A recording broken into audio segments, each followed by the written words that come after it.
যখন আমাকে সিলেট কোর্টে জিজ্ঞাসা করলো, সিলেট কোর্টে মামলা করা হয়েছিল ঠাকুরের আমি নিন্দা করেছি সেই জন্য। আর সিলেট সুনামগঞ্জ কোর্টে, সিলেটে ছিল 5,000 কোটি টাকা আর সুনামগঞ্জ কোর্টে ছিল 1,000 কোটি টাকা। কি হয়েছে? তা আমি ঠাকুরের নিন্দা করেছি। কি নিন্দা করেছি? ঠাকুর বলেছে ওমা তোমার আকাশ তোমার বাতাস। আমি বলেছি ঠাকুর ভুল বলেছে, কালী মায়ের বাপের আকাশ আল্লাহর আকাশ।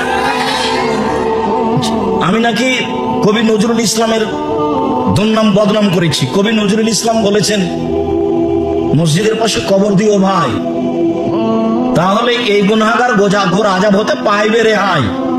তো মসজিদের পাশে যদি কবর হয় তাহলে আজান শুনতে পাবে কবর থেকে, আর কবরে শাস্তি হবে না। তাহলে তো সব ধনী মানুষ টাকা পয়সার ছেলেরাকে বলবো যে বেটা একটা মসজিদ করে আমার কবরটা মসজিদের পাশে দিও। তো এখন নিন্দা হয়েছে, তো মামলা হয়েছে, তো আমি এখন উঠেছি। তো জজ বলছে আপনি কি পিস টিভির আলোচক? বলে জি। আমাকে বলছে আপনার মামলাটা খারিজ করে দিন প্রথম দিন। আর যখন সুনামগঞ্জ কোর্টে উঠলাম তখন জজ আমাকে বলছে এইভাবে মামলার নথিটা এইভাবে রেখে দেন। বলছে যে মামলা নিয়ে আপনার সাথে আমার কোনো কথা নেই, আপনার সাথে আমার এমনি কিছু কথা আছে। যে এজলাসে একজন হাকিম এইভাবে বলতে লাগলো 14-15 মিনিট একটানা।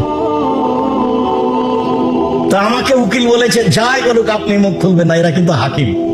আমাদের দেশের ভাষায় বলে যে হুকুম হাকিম নড়ে তো হুকুম নড়ে না, যেটা বলবে ফলাফল সেটাই হবে। কাজে আপনি মুখ খুলিয়েন না, আপনার কথা তো প্রতিদিনই শুনি, আজকে আমার কথা শুনবেন।